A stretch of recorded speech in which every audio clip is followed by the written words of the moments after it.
नमस्कार. दादा नामा यूट्यूब चॅनलमध्ये आपणा सर्वांचं स्वागत आहे. आज आपण निरे या ठिकाणी आलेलो आहोत.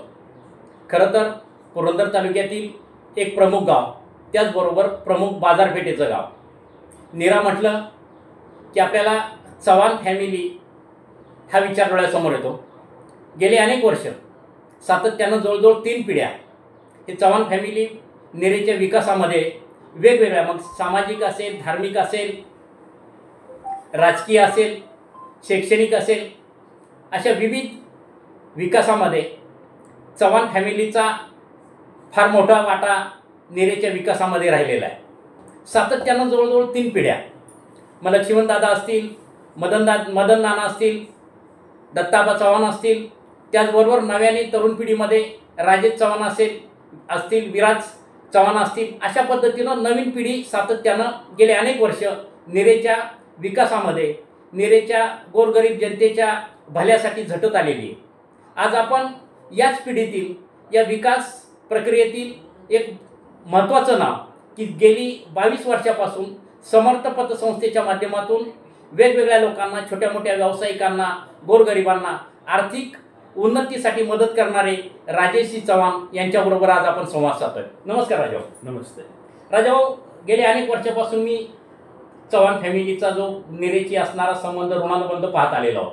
आपला राजकीय प्रवास किंवा आपला विकासाचा प्रवास कशा पद्धतीने सुरू झाला आणि कशा पद्धतीनं वेगवेगळ्या उपक्रमा माध्यमातून आणि वेगवेगळ्या संस्थांच्या माध्यमातून आपण निरेच्या विकासामध्ये आपण योगदान दिलेलं. प्रथमतः मी शुभेच्छा देतो. खरं तर गुणशेखर जाधवजी यांनी अत्यंत चांगल्या पद्धतीने दादांच्या नावाने हा यूट्यूब चॅनल सुरू केलेला आहे. त्यांचंही मी या निमित्ताने अभिनंदन आणि करतो. तर गेले साहेबांनी उल्लेख केल्याप्रमाणे मागील 3-4 पिढ्या ह्या नेरा शिवतक्रार गाव येथील बहुजन समाजाच्या प्रेमामुळे चव्हाण कुटुंबियांनी नेरा गावासाठी अत्यंत चांगलं असं योगदान दिलेलं आहे. आणि त्याला पवार कुटुंबियांची सुद्धा राजकीय साथ मिळाल्यामुळं चव्हाण कुटुंबियांनी अत्यंत चांगल्या पद्धतीने नेरा शिवतक्रार गावासाठी भरीव अशी कामं केलेली आहेत. खरं पाहिलं तर मी थोडीशी माझ्या कुटुंबाची प्रथमतः पार्श्वभूमी सांगतो. माझ्या कुटुंबातील माझे आजोबा हे ग्रामपंचायत स्थापनेच्या अगोदरपासून नेरा शिवतक्रार गावचे पंच म्हणून काम करायचे. त्याच्यानंतर माझे मोठे चुलते हे जिल्हा परिषद स्थापन होण्याच्या अगोदर लोकल बोर्डचे सदस्य होते. त्याच्यानंतर ते सोमेश्वर सहकारी साखर कारखान्याचे संस्थापक संचालकही होते. त्यानंतर नेरा ग्रामपंचायतची गेले 50 ते 52 वर्ष चव्हाण कुटुंबियांकडेच एक हाती सत्ता आणि कंटिन्यू 52 वर्ष त्यांच्याकडेच नेरा गावची धुरा होती. त्यामध्ये मग माझे वडील सुद्धा भूविकास बँकेला संचालक म्हणून त्यांनी काम पाहिलेलं आहे. माझे मोठे चुलते असतील आनंदराव चव्हाण, माझे बंधू शिवाजीराव चव्हाण असतील, लक्ष्मणदादा चव्हाण असतील, दत्ताबा चव्हाण असतील, यांनी सुद्धा नेरा गावच्या सरपंच म्हणून भूमिका पार पाडलेल्या आहेत. तसेच आमच्या नेरा कोळीविरे गटाचं सुद्धा 20 वर्ष प्रतिनिधित्व करण्याचा लोकांच्या आणि जनतेमुळे आम्हाला योग आलेला आहे. त्यामध्ये लक्ष्मणदादा चव्हाण यांनी 5 वर्ष जिल्हा परिषद, 5 वर्ष पंचायत समिती, तसेच दत्ताबा चव्हाण यांनी 5 वर्ष जिल्हा परिषद आणि बांधकाम सभापती, तसेच त्याचप्रमाणे माझी पत्नी रेखा चव्हाण यांनी सुद्धा 5 वर्ष जिल्हा परिषद सदस्य आणि महिला बालकल्याणचं सभापतीपद सांभाळलेलं आहे. खरं तर हे सगळं करत असताना निरेतील जो बहुजन समाज आहे, जो गोरगरीब समाज आहे, कष्टकरी समाज आहे आणि व्यापारी वर्ग आहे, यांचंच बहुमल आम्हाला प्रेम मिळालं. त्याच्यामुळं आत्तापर्यंत आम्ही त्यांच्या, तसेच पवार कुटुंबियाचं शरदचंद्रजी पवार, आणि आता विशेष म्हणजे जे आपण शब्दाला पक्का म्हणतो आणि विकास म्हणजेच दादा असं जे आपण म्हणतो, त्यांचाही आमच्या राजकीय वरदहस्त असल्यामुळे आम्ही ही इथपर्यंतची मजल करू शकलेलो आहे. आपण सांगितले की दादांशी आणि तुमचा गेली अनेक वर्ष आम्ही बघतो की दादांशी आणि तुमचा सतत सातत्यानं संपर्क राहिलेला आहे. दादांचं निरेच्या विकासामध्ये किंवा साहेबांचं निरेच्या विकासामध्ये काय काय योगदान राहिलेलं आहे? खरं पाहिलं तर आम्हाला समजत नव्हतं त्यापासून, म्हणजे राजकीय त्यापासूनच मी माझ्यासारखा युवक दादांच्या काम शब्दाला पक्का विकासाचा दृष्टिकोन पाहून त्यांच्याशी त्यांना जोडली गेलेली आहे. त्यांच्याबरोबरच कंटिन्यू काम केलेलं आहे. दादांकडे काम घेऊन जावं, पत्र द्यावं आणि काम करून घ्यावं असं कधीच नाही की दादांनी पत्र पाहिलंय आणि काम नाही झालेलं. मग त्याच्यात बरीचशी अशी उदाहरणं आहेत की निरा गावासाठी त्यांचा हे झालेलं आहे, मदत झालेली आहे. साधारण तुम्ही सुरुवातीला सांगितलं की दादांची लोक सांगतात की दादा काम होणार असेल तर सांगतात होईल, नसेल तर तोंडावर सांगतात होणार नाही. आपला दादांच्या या एखादा वैयक्तिक असा अनुभव कामाच्या संदर्भातला काय आहे का एखादा? असे भरपूर अनुभव आहेत, परंतु आपलं जे पालखी तळ आहे, पालखी तळावर पालखी जायची आणि तिथं सुद्धा एक पालखी तळावरून जाणाऱ्या 33 केवीच्या तारा गेलेल्या होत्या आणि त्याच्या अगोदरच काळूबाई देवस्थानच्या इथं जो ऍक्सिडेंट झालेला होता, मग तेच पालखी येण्याच्या अगोदरच 3 दिवस दादांना मी एक पत्र दिलं आणि दादांनी ते 3 दिवसातच एवढं मोठं काम केलं की ज्याच्यापासून वारकऱ्यांना किंवा पालखीवाल्यांना धोका निर्माण होऊ शकतो, ऍक्सिडेंट त्याचं गांभीर्य ओळखून, म्हणजे अशी भरपूर काम आहेत की ते दादांनी केलेले आहेत. आता आपण बघतो की सतत सातत्यानं दादांचा हा निरा असेल किंवा जेजुरी असेल किंवा पुरंदर तालुक्याचे सासवड याच्याशी सतत सातत्यानं संपर्क राहतो. तसा काही संपर्क सातत्यानं आपला जाण्या येण्याच्या वाटेवरचा संपर्क असतो का?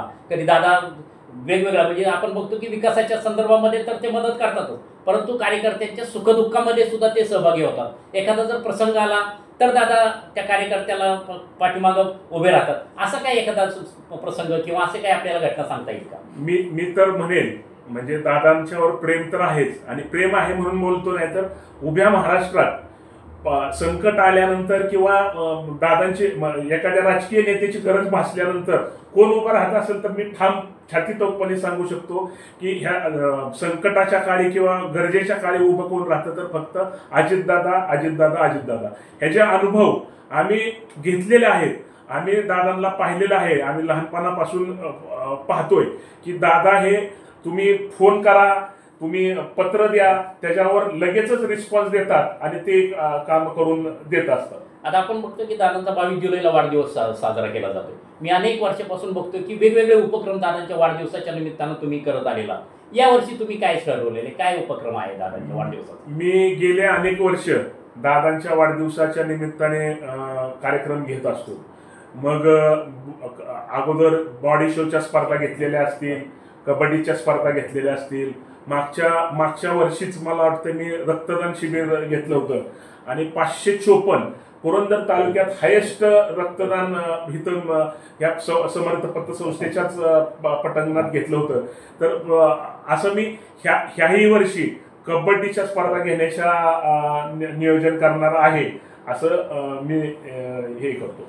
आता साधारण या वाढदिवसाच्या निमित्तानं दादांना कशा पद्धतीने शुभेच्छा द्याल, काय शुभेच्छा द्याल? आता खरं तर अत्यंत महाराष्ट्रातला उमदा चेहरा, भावी मुख्यमंत्री म्हणून ज्यांच्याकडे आपण पाहतो, अशा अजितदादांना महाराष्ट्रातल्या उद्याच्या विधानसभेला भरपूर जागा मिळाव्यात, चांगले यश संपादन व्हावे आणि भावी मुख्यमंत्री म्हणून त्यांच्याकडं मुख्यमंत्री भावी म्हणण्यापेक्षा आत्ता भावी म्हणतोय, परंतु उद्याच्या काळात मुख्यमंत्री पाहायला मिळावं, ह्याच खरं तर मी या वाढदिवसाच्या निमित्ताने दादांना शुभेच्छा देतो. दादांच्या वाढदिवसाच्या शुभेच्छा देताना मला खरं आठवतंय की मी एक ग्रामपंचायतचा सदस्य होतो. त्याच्यानंतर मला युवकचं अध्यक्ष करतो म्हणून दादांनी मला सांगितलेलं होतं, परंतु काही कारणामुळं अध्यक्षपद न देता माझ्या मिसेसला रेखा चव्हाण यांना दादांनी जिल्हा परिषदचं तिकीट दिलं. खरं तर एका सर्वसामान्य कुटुंबातला मी असणारा माझ्या गाव लेवलला काम करणारा असणारा, परंतु कायमच्या कॉन्टॅक्टमध्ये किंवा कामाच्या हिशोबाने मी दादांपुढं कायम धडपड करणारा युवक असल्यामुळं दादांनी माझ्या मिसेसला जिल्हा परिषदचं तिकीट दिलं. जिल्हा परिषदचं तिकीट देऊनच थांबले नाही, तर मला सभापती रेखाला सभापती पण केलं, महिला बाल कल्याणचं सभा. आणि त्या माध्यमातून या नीरा कोळविरे गटातील किंवा पुरंदर तालुक्यातील आपण अंगणवाडीच्या इमारती जी म्हणतो त्याचं प्रचंड काम करण्याची आम्हाला संधी मिळाली. त्याचप्रमाणे कुपोषित बालक पोषित करण्याच्या संदर्भातून फॉरेनची मदत घेऊन परदेशी मदत आम्हाला त्यावेळी जिल्हा परिषदला मिळवून त्याचंही काम अत्यंत चांगल्या पद्धतीने करता आलं. निरेतली सुद्धा बरीचशी रस्ते असतील, समाज मंदिर असतील, आपल्या दलित सुधारमधून काय दलित वस्तीच्या कामं असतील, अशी भरपूर कामं. मग काय ठराविक मग वाहल्या गावची शाळा असेल, 100 वर्षाची एक शाळा आहे, किंवा निरेतली काय असे काम असतात की दादांच्यामुळं, केवळ दादांच्याच मुळं आणि एका सर्वसामान्य युवकांच्या पाठीमागं आपण जे म्हणतो ते आम्ही कृतीतून अनुभवलेलं आहे. ते उभं राहिल्यामुळंच ह्या परिसरात आम्हाला अत्यंत चांगल्या पद्धतीने काम करता आलं. आणि त्याचं श्रेय सुद्धा आम्ही पूर्णतः अजितदादा यांनाच देतो, कारण अजितदादांचा पाठिंबा जर आम्हाला नसेल तर आम्ही हे विकास कामं करू शकत नाही. आणि त्याच तडफेने आजही आम्ही अजितदादांच्याच पाठीमागं पूर्ण ठाम पद्धतीने मी तरी उभा आहे आणि इथून पुढेही मी त्यांच्याच बरोबर राहणार आहे, याबद्दल काय शंका असण्याचं कारण नाही. आता राजाभाऊ, आपण अनेक वर्ष वेगवेगळ्या पतसंस्थेच्या माध्यमातून, जवळ 22 वर्ष आपण पतसंस्थेच्या माध्यमातून लोकांना मदत करतात. याच्या व्यतिरिक्त आणखीन काय उपक्रम असतील किंवा आणखीन कोणकोणत्या संस्था आहेत की ज्याच्याकडून तुम्ही समाजाच्या विकासाचं काम करतात, समाजाच्या प्रबोधनाचं काम करतात, अशा कोणतं काम आपण आपल्या हातून सुरू आहे? मी या निमित्ताने आपल्याला सांगू इच्छितो की मी 2002 साली श्री समर्थ पतसंस्था स्थापन केली. आणि माझ्या दृष्टीने आनंदाची बाब म्हणजे त्या पतसंस्थेची मी ज्यावेळेस इमारत बांधली किंवा इमारत केली, त्याच्या उद्घाटनाला सुद्धा आदरणीय अजितदादा उपमुख्यमंत्री असताना सुद्धा माझ्या पतसंस्थेच्या इमारतीच्या उद्घाटनाला आले होते. त्याबद्दल मी त्यांचंही या निमित्ताने आभार मानतो. पतसंस्थेच्या निमित्ताने या ठिकाणी रोजगार म्हणजे पतसंस्थेत काम करणाऱ्या लोकांसाठी रोजगार तर उपलब्ध झालेलाच आहे. नीरा हे गाव आमचं व्यापारपेठेचं असल्यामुळं इथल्या पानटपरी असतील, छोटे मोठे उद्योगधंदे करणारे असतील, तर पतसंस्थेच्या मार्फत त्यांना गोरगरिबांना ज्याची पत नॅशनलाइज बँकेत नाही, सहकारी बँकेत नाही, अशा सर्व युवकांना म्हणा किंवा गरजवंतांना म्हणा आपण पतसंस्थेच्या माध्यमातून पत निर्माण करण्याचं काम करत असतो. आणि पतसंस्थेच्या माध्यमातूनच किंवा इतर संस्थांच्या माध्यमातून मग मी कै वसंतराव चव्हाण ग्रंथालय व वाचनालय त्याची अभ्यासिका सुद्धा आहे, मी स्थापन केलेलं आहे, आपण स्थापन केलेलं आहे. आणि त्याच्या माध्यमातून सुद्धा तिथं अत्यंत चांगल्या पद्धतीची पुस्तकं आपण ठेवलेली आहेत. मग चरित्र असतील, कादंबऱ्या असतील. त्याचप्रमाणे खरं तर त्याच्या मागचा उद्देश हा अभ्यासिका आहे. आणि तिथं आपण UPSC MPSC पासून ते शिपाई किंवा कृषी अधिकारी असेल, बँकेचं काय असेल, या सगळ्यांचा अभ्यास करता येणारी सारखी सगळी पुस्तकं ठेवलेली आहेत. आणि आनंदाची गोष्ट म्हणजे तिथं अभ्यासिकेत येऊन नेरेची काही मुलं अभ्यास सुद्धा स्पर्धा परीक्षांचा करत असतात. आज आपल्याच एक परिसरातला आणि काही दिवस गेले कोरोनाच्या काळात अमरजित लकडे नावाचा मुलगा या ठिकाणी अभ्यास करायचा. तो 6-7 महिने अभ्यास करत असताना त्यांनी सुद्धा MPSCची परीक्षा पास होऊन यश संपादन केलं.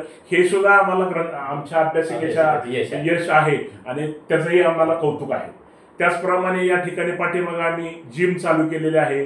जिमच्या माध्यमातून तरुण मुलं व्यायाम करायला येत असतात. त्याचप्रमाणे मग इतर सुद्धा आम्ही मग बऱ्याचशा गोष्टी करत असतो. महिला मंडळ आहे मोठं, महिला मंडळाच्या मार्फत सुद्धा महिलांच्या खेडेगाव असलं तर नीम शहरी आमचं नीर आहे.